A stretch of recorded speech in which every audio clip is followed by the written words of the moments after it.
And now, let's join ace broadcaster MAMODE AKUGHA as he takes us inside the Niger Delta.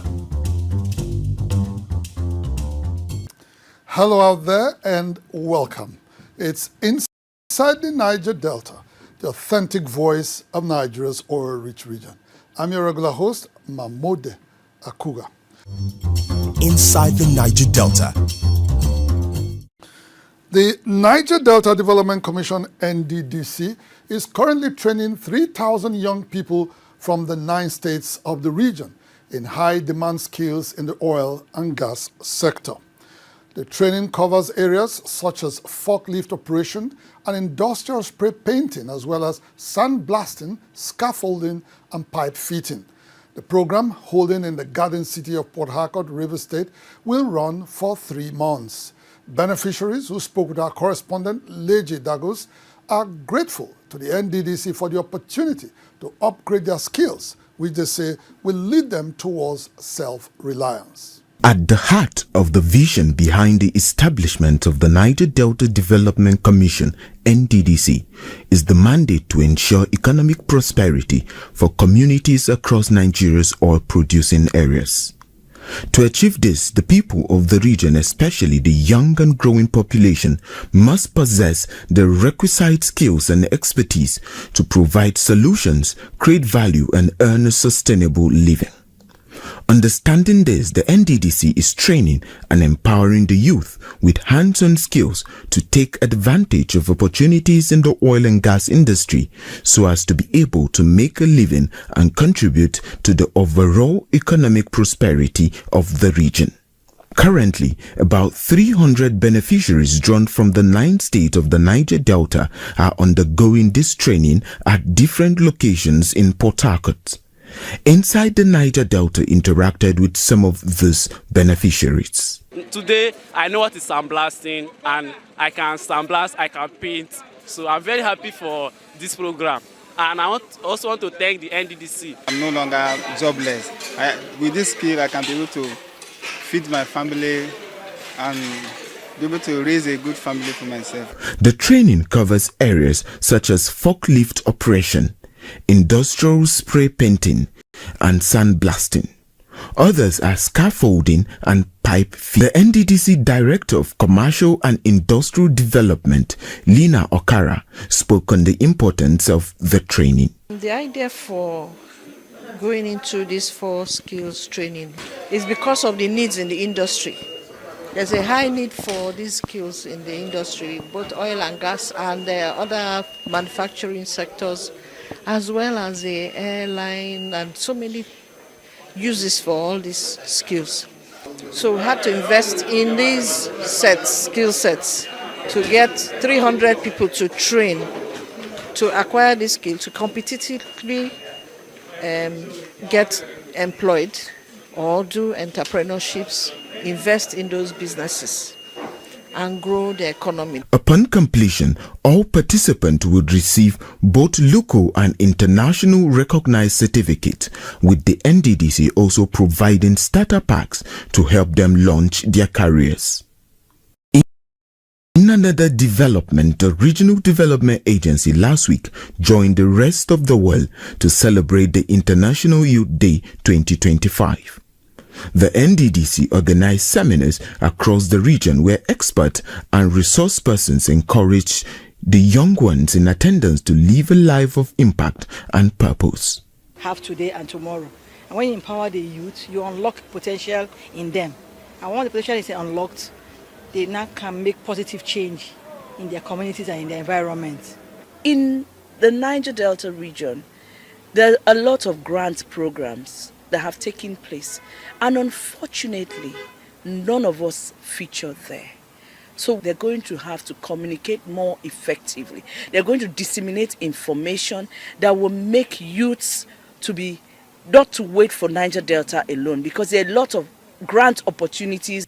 Blessing Ekeng and Basi Ekanem are some of the participants at the NDDC International Youth Day event in Calabar, Cross River State. There should be an enlightenment on certain situations of drug abuse. There should also be sponsorships for skills like to create skillful opportunities.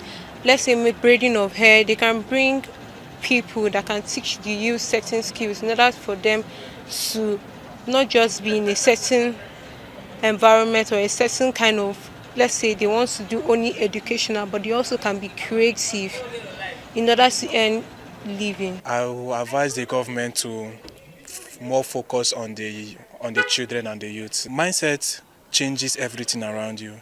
So if you are still if you're still physicated on a particular mindset, it just tends to change your life. Data from the United Nations shows that half of the 8.1 billion people on our planet are 30 years or younger, and this is expected to reach 57% by the end of 2030. The International Youth Day, commemorated every 12th of August since the year 2000, is to raise awareness and draw attention to the many issues affecting this significant population on Earth. Inside the Niger Delta. The Managing Director of the Niger Delta Development Commission, NDDC, Dr. Samuel Ogbuku, has once again shown his commitment to partnering with and supporting educational institutions in the region. He says the Commission is particularly interested in the area of cutting-edge research that will provide viable solutions to the myriad of challenges confronting the Niger Delta and its peoples. These and other issues around preparing young Niger Deltans for leadership and impact formed part of discussions last week as the NDDC leadership received the management of Herbert Wigwe University at its corporate headquarters in Port Harcourt. The leadership of the Niger Delta Development Commission, in company of other management staff, last week received the Vice-Chancellor of Herbert Wigwe University, Professor Marwan Al-Akedi, who was on a courtesy visit to the Commission's headquarters in Port Harcourt. This meeting was an avenue for the NDDC boss, Dr. Samuel Ogbuku, to restate the Commission's numerous initiatives aimed at equipping youths of the region. Beyond higher institutions, NDDC have also supported education at both primary and tertiary level. So for you to be here, we're not surprised. You are only here because probably you've heard of our track record and know that NDDC is capable of supporting you. Dr. Ogbuku, who has on several occasions interacted with the leadership of higher institutions of learning across the region, said the NDDC will continue to intervene in the education sector to ensure that tertiary institutions function optimally in serving society. Just to let you know that beyond your request on the infrastructures that you need to support activities of the university, NDDC will also be commencing our local postgraduate scholarship, and will also target the Wigwe University as one of those universities that will send our scholars to. Professor Al-Akedi and Ambassador Idiare Ogan, who is also part of the delegation, commended the Commission for its contributions not only to the education sector but also to the overall development of the region. We need partnership like you, the support of the community, to make that as the center of education and hub of education to get people. It will be important to come to the NDDC, an organization that is known for promoting education at the highest level. You have quality students you have sent abroad, not only during your tenure, but from past tenures. In another development, the Commission last week organized a high-level capacity building workshop for staff in the Directorate cadre. The Commission disclosed that the training was to increase their capacity for delivery across their various spheres of influence. The institution is going through different strategic, transformation, impacting lives and delivering on the mandate. So we need to just look at things from the point of, transformational leadership. What are some of the things that, the leaders at this level will need to begin to consider and also how they begin to build themselves, because this, they deliver results through people. NDDC has a vision, they have a mission. So this program is ensuring that all the directorates, they are in line, in tune with that bigger vision, which is to ensure that NDDC, they deliver projects that will be impactful to the Niger Delta communities. For the participants, the training is timely as it aligns with the bold vision of the Commission to move operations from transaction to transformation in its service delivery across largely backward communities in the Niger Delta. This training is helping us to achieve the objectives for which we have been asked to achieve as directors of the Niger Delta Development Commission. To be team leaders, we're expected to lead, we're expected to have emotional intelligence, we're expected to make our subordinates to work and to aspire to be like us. This training, I'm very sure that we shall improve as staff in terms of service delivery to make sure that we align fully with the vision of the MDC. The leadership of the Commission had earlier disclosed its commitment to developing staff capacity and ensuring that they are adequately motivated to deliver on the mandate of the NDDC, noting that this initiative is just one out of several efforts in that direction. Delta State Governor Right Honorable Sheriff Oborewori has restated his administration's commitment to providing young Deltans with a conducive environment to learn and pursue their education. He said the goal is to adequately prepare them to compete with their counterparts across the globe and equip them for leadership roles in the 21st century. Governor Oborewori stated this last week while hosting the winners of the 2025 World Basic Schools Debate Championship held in Doha, Qatar, who are students from public schools in the state. A few weeks ago, this set of 5 students who are from public schools in Delta State won the National Basic Education Debate Championship. On their way to represent Nigeria in World Basic Education Debate Championship in Doha, Qatar, they met with the governor, Right Honorable Sheriff Oborewori, who charged them to make Delta and Nigeria proud. Living up to this charge, the pupils returned in style after beating their peers from across the world to emerge as the 2025 World Champions. At the final round, when our names were being called out as the world champions, we could barely hold back our tears. We saw the flag of Nigeria rise. We heard the crowd cheering, and at that moment, we knew that we had written the name of Delta State on the heart of everyone watching us from all over the world. Governor Oborewori was particularly excited to receive the trophy these young Deltans brought home. He commended the pupils for their exceptional performance, noting that they are shining examples of what young achieve when given the right opportunities. We are very optimistic that you will emerge victorious. And I'm indeed happy that you lived up to expectations. In recognition of their achievement, the governor announced a cash reward of 20 million naira to each of the 5 students, and each of their handlers will also take home the same amount. On behalf of the government and people of Delta State, 5 of them, the state government will give them 20 million each.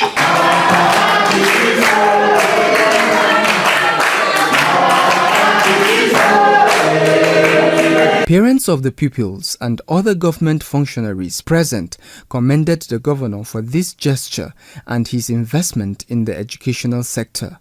I was dumbfounded because I didn't expect that. The appreciation is too much, but all the same, we appreciate the governor.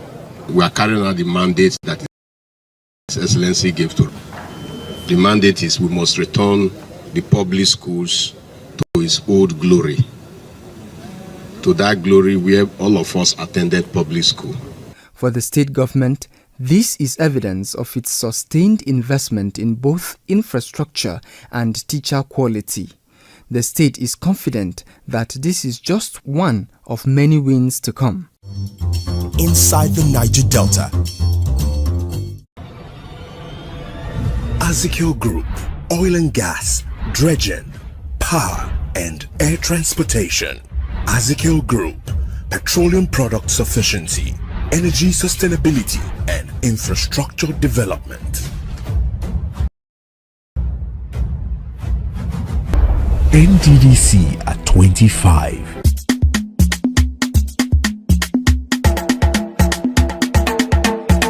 NDDC making a difference, across Nigeria's oil region, oh yes, this not the day for our region to shine brighter. Development in every place. We will be right here making a difference.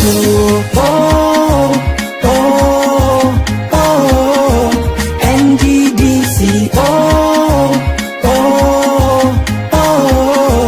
NDDC, we there for you. NDDC, 25 years of making a difference. The Isoko National Youth Assembly has disagreed with the Delta State government over the list of 53 projects said to have been executed across Isoko North and South local government areas. The youth group, while acknowledging the massive infrastructure drive of the Right Honorable Sheriff Oburawari-led administration across the state, maintained that several projects the government claimed to have located in Isoko land are either non-existent or abandoned. Other issues the Isoko Youth Assembly raised during its recent stakeholders meeting include the abandoned Niger Delta Development Commission NDDC electricity project in Ozoro and the all-important Uzeri Patani Road project. Several Isoko groups and stakeholders have in recent times accused the Delta State government of marginalizing Isoko North and South local government areas in its project delivery across the state. The allegations have continued to generate, prompting the State Commissioner for Works, Rural Roads and Public Information, Mr. Charles Anyago, to dismiss them. Anyago outlined about 53 projects which, according to him, have been completed, are ongoing or have received approval across Isoko Nation since the Oburawari administration came into office in May 2023. We hope that anybody who has any demand, you are free, democratically speaking, to make such demands. But such demand must be made in such a way that we understand that you are making the demand without having to play politics that does not sit with the demands. However, the president of the Isoko Youth National Assembly Worldwide, Comrade Eniwake Orogun, along with some youth leaders from across the two Isoko local government areas, did not agree with the commissioner's position. Some of them are projects that were awarded and even commissioned by the previous administration. It therefore reduces the response of establishing 53 projects in Isoko drastically. Some of them were not done in this administration. My problem is that Abiara is a community with almost 9 village to 11 villages, and they have only one project out of 53 projects. With the community I came from, we had 11 oil wells.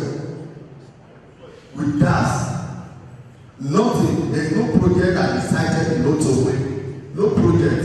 While acknowledging Governor Oburawari's strides, they insisted that more needs to be done to address the lingering socio-economic challenges facing the Isoko people, particularly the issues of youth unemployment, poor road networks, and inadequate healthcare and educational facilities. The Isoko Youth Assembly also appealed to the Niger Delta Development Commission, NDDC, to recommence work on its stalled infrastructure projects in the area.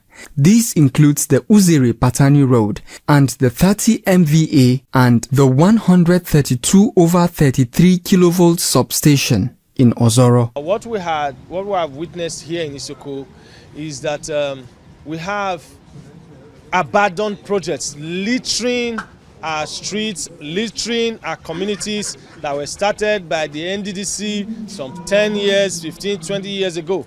To date, there's no sign of completion. And then we said, instead of awarding new contracts, NDDC should focus on completing these ones that are there. All these abandoned projects that have been listed, you should call the contractors to order to see how they can address these issues. Even the federal government, the one we have in the federal government, we are speaking to the relevant stakeholders. They also expressed disappointment over the non-compliance of the Petroleum Industry Act (PIA) by several oil companies operating in Isoko Nation. According to them, it is unacceptable that their communities continue to be severely affected by oil exploration and environmental degradation, yet remain trapped in neglect and unemployment. Inside the Niger Delta. Bayelsa State Governor Senator Doyediri has promised to complete all ongoing projects inherited or embarked upon by his administration before the end of his tenure. The governor, who also dismissed detractors and skeptics' commitment to development, made this known last week during the State Executive Council meeting held at the Government House in Yenagoa. Following an inspection exercise which saw him visit some ongoing projects in the state recently, Governor Doyediri joined members of his cabinet at the 169th Executive Council meeting, where he briefed them on the progress based on his on-the-spot assessment. The governor said that his administration has continued to break barriers. We have proven everybody wrong. That everywhere you go is by boat. That, oh, the terrain is so bad, so you can land, you cannot do roads to those places. And today, we are proving it wrong. That our terrain is not too bad, that roads can get to these places. If you can go there to collect oil, you can also construct road to those places. He went on to dismiss critics who he said are only concerned about disrupting development efforts rather than the welfare of the people. Anybody that is kicking my leg, I will not look at you. I will not fall. My focus and my attention is on the goal that I want to score. And the goal is to complete our jobs before we leave. Governor Diri further explained that his administration has carefully distributed projects across the 3 senatorial zones of the state to ensure equity, balance and inclusiveness, thereby changing the development narrative of Bayelsa State. He, however, appealed to all Bayelsans to show greater cooperation and support to the government in order to ensure that development is achieved for all. So what we are doing is not for ourselves only. It is actually for our children and our children's children, as a people and as a state. Let us see our own contributions individually and collectively towards the growth and the development of this state. Some of the governor's signature projects include the 22.2 kilometer Yenagoa Oporoma Ukubi Road, the 42 kilometer Sagbama Ekeremo Road, the Ernest Ekoli Media Complex, as well as numerous bridges, schools, and hospitals. Also, several projects were recently initiated for the benefit of the people. These include the ongoing 9-story civil servants secretariat, the 25,000 capacity stadium, and the 60 megawatts gas turbine plant, all of which are strategically designed to improve the socio-economic landscape of the glory of all land state. Inside the Niger Delta. Well, that's the size of our package for today on the program. Kindly note that you can also watch our program live on our YouTube channel at NDNTV Nigeria on Mondays at 9 p.m., Tuesdays at 9:20 p.m., and Wednesdays at 9:30 p.m. Please do well to subscribe to our YouTube channel at NDNTV Nigeria for live updates and many more stories. Inside the Niger Delta, the authentic voice of Nigeria's oil-rich region, will be back same time, same station next week. Until then, you can follow us on our social media handles shown right now on your screens. Until next week, I am MAMODE, thanking you for staying tuned. Bye for now.